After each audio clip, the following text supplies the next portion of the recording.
Ողջույն իմ շատ սիրելի մեղրասեր եւ մեղրակետ հետևորդներ։ Այսօր վերջապես սկսում ենք մեղրակամի նախապատրաստական աշխատանքները, իհարկե բնության ելքում։ Մեղվանոցից բավականին հեռու հմզում եմ խոտը եւ տեղ եմ պատրաստում վրանի համար։ Պետք է ամեն ինչ հարմարավետ եւ անվտանգ դարձնենք մեր թիմի եւ կանխավ գրանցված հետևորդների համար, որպեսզի աշխատանքը անցնի առանց խոչընդոտի։ Այս հարցում արդեն 5 տարի է մեր անփոխարինելի օգնականն է Պատվիրի Ռեյեմը։ Նրանք գիտեն, թե ինչպես ապահովել մեզ անհրաժեշտ բոլոր պարագաները։ Նույնիսկ երբ Անան որոշել է առանց ինձ հարցնելու օգոստոսին հանգստանալու գնալ, թե ասա Աննա ջան, որ ես չեմ հանգստացել, ինչ է եղել։ Դե լավ հումոր էր։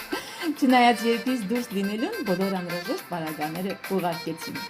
Մեծ ջանք ու համառություն պահանջվեց քամու ուժին եւ բոլոր դժվարություններին դիմակայելու համար, բայց տեսեք թե որքան հիգիենիկ ու հարմարավետ դարձավ սայրում մեղրակամի փոքրիկ անկյունը։